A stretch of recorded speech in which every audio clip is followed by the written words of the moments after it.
I have already set up auto scaling for this lab demonstration. That is because you really do not need to know how to set up auto scaling for this particular certification. You just need to know that yes, there is auto scaling, and then scale out and scale in will only happen because of certain thresholds. Now, I'm showing this lab here so that you retain those concepts for a long period of time. Let's get started with auto scaling. On the bottom right hand side, you got something called auto scaling here, and it has two options. One is a launch config and other is auto scaling groups. Let's start with launch config.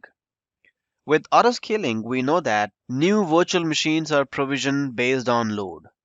Now, what should be the specifications of that virtual machine? What should be the operating system on that EC2 instance? How should that be configured?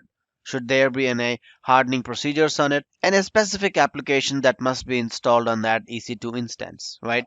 What we usually do in production environments is we create a Amazon machine image.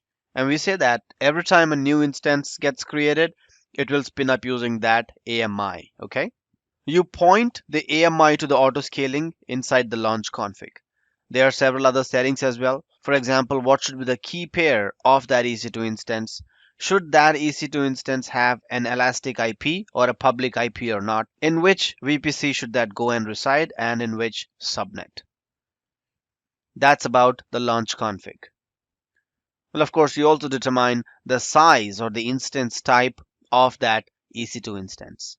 In the auto scaling groups, you define various things, including the threshold. So I'm going to scroll it up a little bit, make enough space for myself.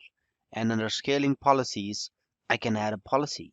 Now, this is where I can say that when the average CPU utilization goes above, let's say, 70%, I'll put 70% here, right? So when the average CPU utilization goes above 70%, go ahead and create an instance. So I will say scale up and click on create.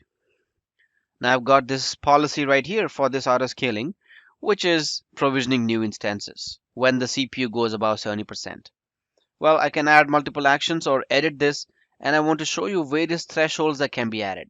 So the metrics that we can look for is CPU utilization, network in and out, and the application load balancer request count per target. So if the number of requests go beyond a certain number for that load balancer, even that can be measured, and auto scaling can be triggered based on that. So that was about scaling up. We can also do scale down.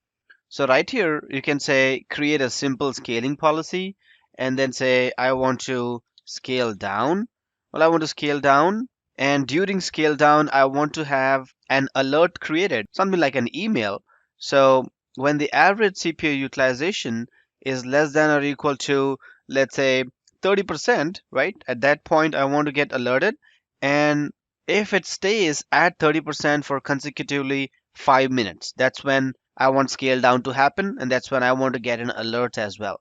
So I'll say create alarm with those triggers, close that, and then say that when that happens, go ahead and remove one instance from my auto scaling group.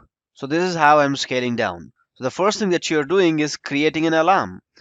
And when that alarm is triggered, so when the CPU utilization is less than or equal to 30 for 300 seconds, an alarm is triggered and one EC2 instance is removed from that group. That's how I'm doing scaling up right here and scaling down with this. Okay, so let me create this. All right, that's done. So this guy is ready actually. So if my EC2 instance goes above 70, I will have new instance created. Goes less than 30, I will have -1 out of my auto scaling group. On the top right here on the dashboard, you can see how many instances can I create, the maximum and minimum number here. So it looks like my auto scaling group will not go beyond 1, but that's not good. So you can go ahead and edit this and say, all right, if I ever have to scale, I will scale up to 6 instances, let's say. So that's how you're controlling the maximum number of instances that can stay, that can reside in your auto scaling group.